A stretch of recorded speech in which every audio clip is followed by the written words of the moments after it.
Hello folks, I'm Julius Brown. In the United States today, there's a lot of racial tension and a major call for police reform.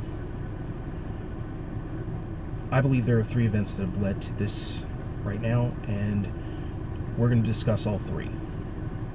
I'm going to post three different videos. This first one is going to be about the murder of Ahmaud Arbrey. First, I want to go over the initial police report, which is from the perspective of Ahmaud Arbery's murderers, because Ahmaud Arbrey was dead. We don't get to hear his side of the story. Now, I'm sure a lot of you have already made up your minds about these events, but I'm hoping to shed some light on why Black people are upset and why we need to address this situation. So, let's start with the police report. Again, it's from the perspective of his murderers, and that would be Gregory and Travis McMichaels. On February 23rd, 2020, Gregory McMichaels witnessed Ahmaud Arbrey running past the home of he and his son Travis McMichaels. They had no interaction. He had no idea who Ahmaud Arbrey was, but he felt that Ahmaud Arbrey fit the description of someone who had been breaking into homes around the neighborhood. He told his son Travis to get the guns. They got into their truck and they pursued Ahmaud Arbrey. At gunpoint, they demanded that he stop running. When he didn't, they cut him off. Ahmaud Arbrey ran in another direction. They pursued him for a second time. Again demanded at gunpoint that he stop running, and when he didn't, they cut him off. He again ran in another direction. They pursued him for a third time. Demanded at gunpoint that he stop running, and when he didn't, they cut him off. So he turns and runs in another direction. Now, this is where the video that we've all seen comes into play. A second vehicle is approaching.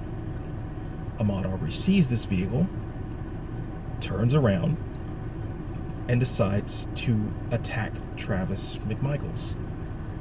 During this struggle for control of Travis's gun, Travis fires 3 times, and Ahmaud Arbrey dies on the scene. Now, Gregory McMichaels and his son Travis told the police all of this information as I have stated it, under the pretense that they were trying to make a citizen's arrest. Now, 3 months later, there were no arrests made.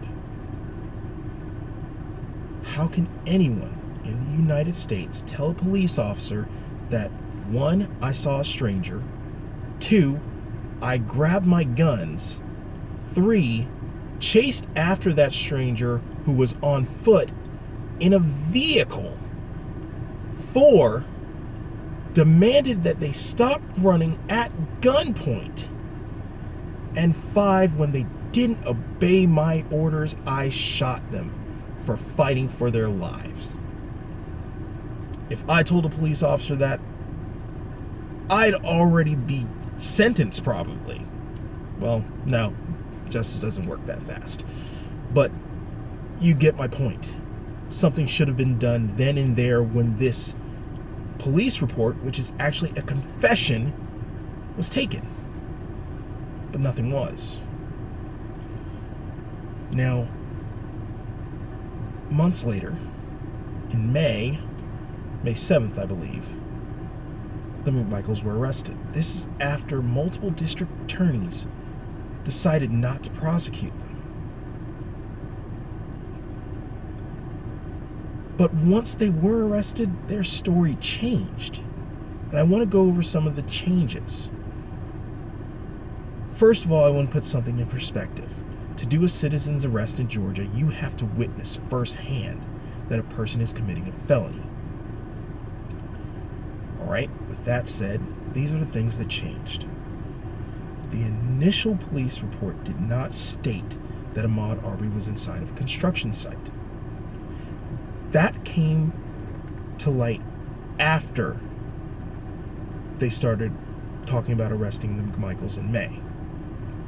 When this came up, video surfaced of Ahmaud Arbrey being in the construction site, or someone who looks like it. We still don't know. We do not have a positive ID of this.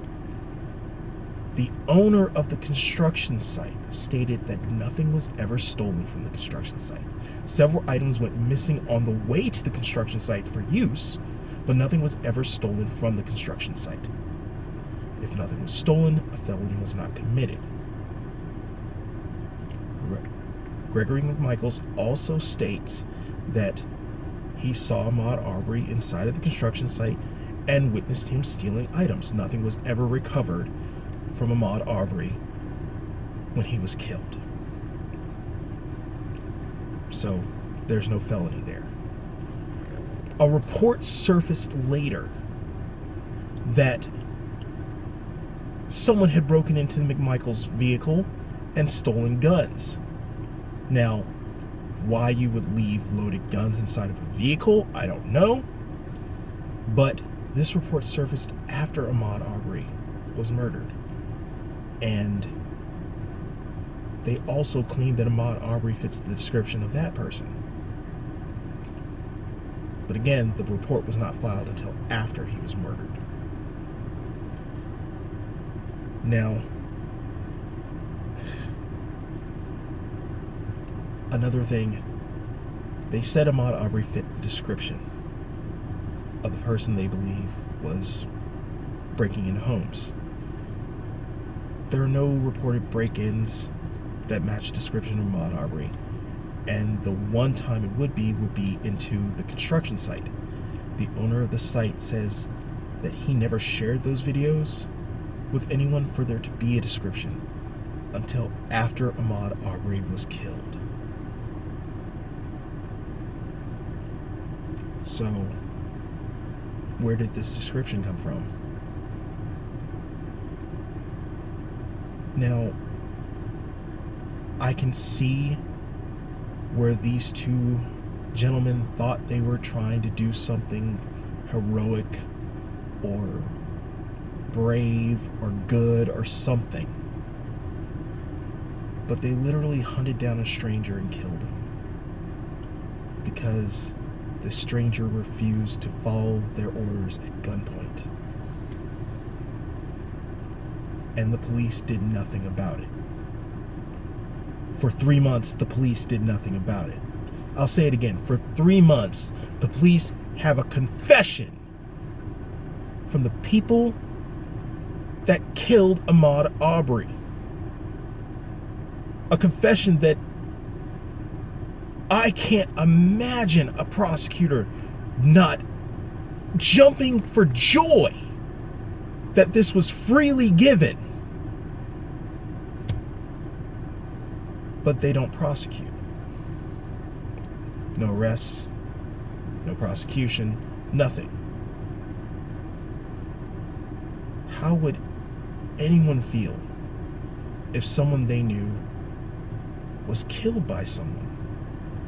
That person confesses freely, and the police just go, another day, bye.